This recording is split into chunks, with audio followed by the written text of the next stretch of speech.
Thanks for joining us tonight. I'm Jonathan Martinez. I'm Mandy Noel, and we continue breaking team coverage on the deadly floods in the Hill Country. We've kept you updated all day, and we will continue to bring you breaking developments as we learn them. Tonight, we do have a team of reporters live for you on the ground and out in the elements to bring you the very latest details of this flooding tragedy. So we're going to get to what we know right now. So far, 43 people are dead, 15 of them children in Kerr County. 27 people are still unaccounted for, missing from Camp Mystic. 4 people are confirmed dead in Travis County, 3 others in Burnett County from the same storm. An unknown number of people are missing from other locations. The governor says this is still very much a search and rescue, not a recovery effort. There are no more updates planned again until tomorrow morning. Also tonight, your South Texas Ford dealer Sky Ford giving us our first look at Camp Mystic after Friday's deadly flood from up above. You can see the front of one of the buildings there has been torn off, debris scattered all across that camp, truly giving you a scope of the damage and destruction there in that area. When the flash flood hit in the middle of the night, as the campers slept in their bunks, the camp was overwhelmed. And tonight, we learned from the Kerrville Daily Times the camp's longtime owner and director, Dick Eastland, is among those confirmed dead. An editorial posted by a former camper says Eastland put camper safety above all else. She says his last sacrifice was working to save the lives of campers. State, local, and federal authorities all assuring the public they are doing everything that they can to find those still unaccounted for. News 4 San Antonio's Jay Avila kicks off our live team coverage from Kerrville tonight. Jay, what are the takeaways?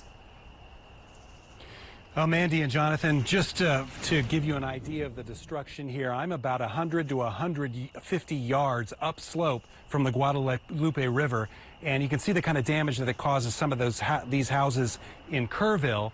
This one was saved because it was up on pillars, but still the damage is extensive here. But wanted to go back to some of those aerial pictures that we shot today, because most of the damage and loss of life, of course, was out in the remote areas, these isolated camps and RV sites, places where people were swept away in the middle of the night. As far as the search efforts, we're told since 6 this morning, they have covered 100 meters on either side of the river from a mile north of Camp Mystic down through Hunt and Ingram, and it is very slow going, slogging through all of that. Perhaps the most even more unpleasant than the task they have is the prospect of what they might find with all these people missing.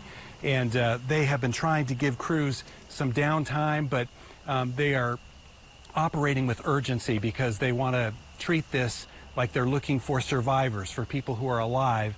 They don't want to treat it like a strictly recovery type of a mission. Now, there was a briefing earlier today with Homeland Security Secretary Kristi Noem and the governor, and they made some reassuring comments about how many resources and how much money from the federal government will be put toward this effort. Let's take a look at some of what they said. That's right. The state's governor and the top emergency management official say this operation going on now will continue to move more and more from rescue to one of recovery. We will be relentless in going after and ensuring that we locate every single person who's been a victim of this flooding event. We're not going to stop today or tomorrow. We will stop when the job is completed. Texas Governor Greg Abbott talked about the hope of finding survivors, but also about those loved ones lost. We will find every one of them. Dozens of people are missing from the Friday flash floods that ripped down the Guadalupe River in the Texas Hill Country. Among the missing, 27 girls from one summer camp. This tragic situation is something that is unprecedented. The destructive, fast-moving waters rose 26 feet in just 45 minutes, washing away cars, campers, and homes. I continue to ask everyone who sees this today to pray for Kerrville and Kerr County. Mike Taylor and his wife had just put in an offer on this house about 100 yards from the river in Kerrville. Now he says he's too afraid to live here. It's unreal. And the kids, you know, we have a daughter, and we just, even riding through here, me and my wife were just saying, wow, we can only imagine the terror that the children had, you know, and the helplessness that the parents felt. Wow. Those are the thoughts that are haunting everyone tonight, and at least we did get word from Secretary Noem today that there would be more help coming from the Coast Guard and from Customs and Border Protection, helicopters, fixed-wing aircraft, the helicopters with thermal imaging to help with the search at night. And she said that your prayers have made a difference and that you are not alone. The country's hearts are with you. Jonathan and Mandy? Hey, Jay, thank you. Excellent reporting, and I'm wondering if you can walk us around a little bit where you are and kind of explain that for us. Well, it's kind of hard to see here, but this home here is up on pillars, like a lot of homes along the river in many areas of south central Texas. You can see that the stairway was destroyed, and through on the other side, again, difficult to see, but you can see some of the brush here. Huge logs were swept through the entire bottom floor, and just down behind us, the trees were just snapped like matchsticks, and you can see some of the debris, you know, all over here. This right here was presumably the railing to the staircase at one point. This over here is the, as we see on a lot of homes in places like Seguin and New Braunfels, this is the elevator that they use to get up to the house because it is elevated, but you can see that it still has faced a lot of damage. And that gentleman that I talked to, he said he put an offer in on this house Thursday, and then the waters hit on Friday. Wow. And his wife just said he can't move in here. They can't live this close. A frightening thing, he said that they almost came here to spend the night in their RV down below on Thursday or Thursday night, but they decided not to do it, and he's grateful for that. Certainly would have been much different of a story. Jay, thank you for that reporting out there. Tonight, we are also hearing from a man fearing that his brother and his family were swept away at the height of the flood. He is now looking for his brother, his sister-in-law, and their baby. News 4 San Antonio's Zach Hedrick continues team coverage in Kerrville live tonight. Hey, Mandy, Jonathan, yeah, this is a story that we've been following since late last night, and I want to give you a sense of where we are. We're about a couple of miles south of the main Kerrville town center, and I know there's not a lot of light in this neighborhood, but you can kind of see behind me some of the destruction that the floodwaters left behind. You see that one of the cars of this family has been recovered, and then you see the steps, so you can maybe kind of make them out leading up to the house that's no longer there on that foundation. We learned today it got swept maybe at least 50 or even 60 yards down to where you see the lights on that police card there down at the far end of the street. So that is a long way for this house to be traveling. And as you mentioned, 3 people were inside that house when it got swept away. A man by the name of Leo, his wife Natalia, and their young baby boy under the age of 2 by the name of Carlos. Today I spoke with his brother Miguel Romero. They've been out here since early this afternoon digging through the debris with their bare hands. Somebody brought in a backhoe as well to help them. They're just trying to find any answers that they can to find their relatives. A lot of emotions, especially when we found, you know, stuff of the baby, you know, the bottles, some pictures, you know, his bed, just everything. And we even found my brother's bed, and my other brother Gustavo, he was like, well, that's his bed. And I was getting ready for the worst to see if something was tangled up in there. When I pulled out the baby's crib, it felt like something heavy was in there, but luckily it was just water. But right there and then you don't know. It's been an emotional day for Miguel and his family, and they're going to be out here tomorrow. They stopped their search a little before 9 o'clock tonight when they ran out of daylight, but they're going to be back out here again. They're hoping by sharing their story that some other county officials or even state search and rescue teams will be able to come out and help them find Miguel's brother, his wife, and that young baby boy. Just a heartbreaking story out here tonight, Jonathan and Mandy. Zach, I was listening to that interview, and I have a question for you because he was explaining as you were talking to him, we're going to keep coming out here, and we've looked around, and I didn't know if I would find him in the mud or under the limbs. It horribly seems like they're not expecting to find their loved ones alive. Yeah, they've kind of accepted that fact. It sounds like just talking to Miguel at this point, but they're still wanting to be out here and looking for them because they just want to know what happened and finding them so they at least have some closure. So yeah, Mandy, it's emotionally just heart-wrenching stuff listening to them, and they've been out here all day. Miguel's wife, Julie, was telling us that she had to keep reminding her husband and the rest of his relatives to stop and take breaks because these guys were going nonstop since very early in the afternoon. Indeed, they have been. Zach, thank you for that. We talked about it pretty much throughout the day as we had team coverage, that time is of the essence. Time is certainly precious right now with the sun going down once again. I mean, time is really of the essence to hope, to hold out hope that survivors are still out there. And our thoughts are with every single one of those families, including the ones that Zach just spoke with. And we know search and rescue efforts are still underway even now. The sun is long past gone, but they've been searching since the early hours yesterday. We are also getting a clearer picture of the conditions that crews are up against as they effort to find any other possible survivors. Tonight, a look at the vast destruction from high above. Incredible images of sheer devastation. For the first time, we're getting a bird's eye view showing the aftermath of the powerful hill country flooding that sadly proved deadly, with the death toll that continues to rise. Exclusive video from your South Texas Ford dealer Sky 4.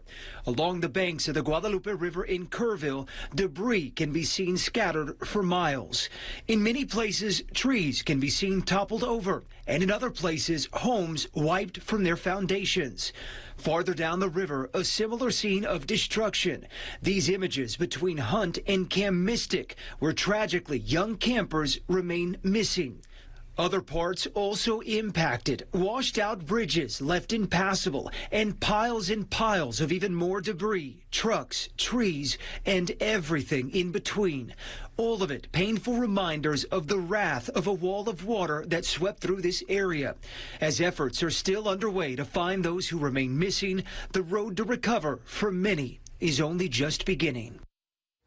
Also tonight, this is some new video sent in to us from Hunt. You can see the popular Hunt store along with the post office there. Popular places now gone. And over the last few days, our crews have captured incredible, breathtakingly horrible and heartbreaking videos of the flooding. One shows a girl who was swept 12 miles down the river before she was able to cling to a tree and wait for rescuers. And tonight we were able to catch up with one of the people who helped to rescue her. News 4 San Antonio's Darian Trotter has this remarkable story for us.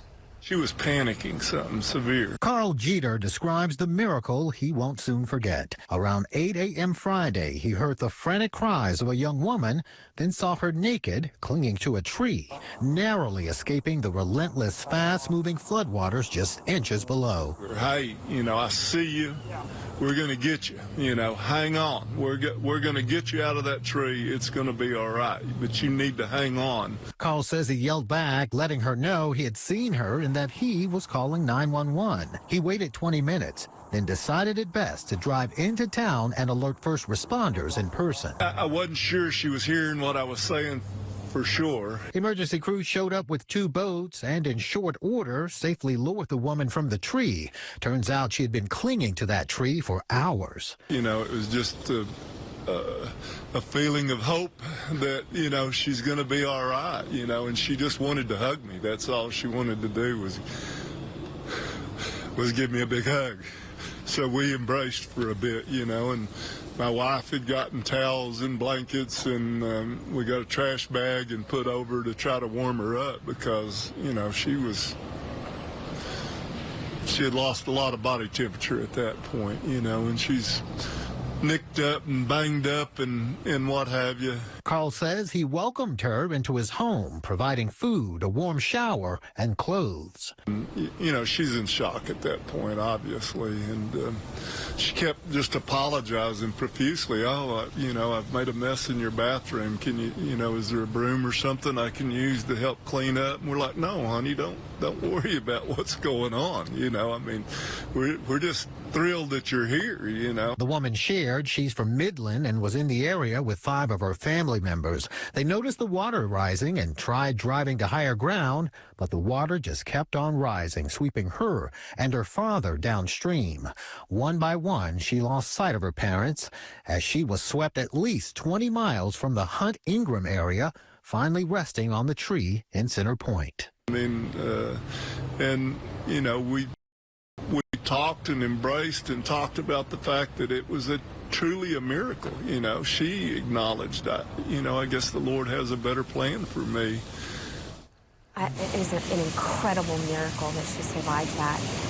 This is footage of damage near one of the dams on the Guadalupe River earlier today. Dozens of people still missing, at least as a result of the floods, but we don't have an exact number at this moment. Yeah, right now they say it's still too early. It is nearly impossible to tell just how many people were in the area visiting or perhaps even on vacation, but families and friends have been posting all over social media about their loved ones who do still remain missing tonight. Let's get to Emma Allen over at the live desk with an update. Emma?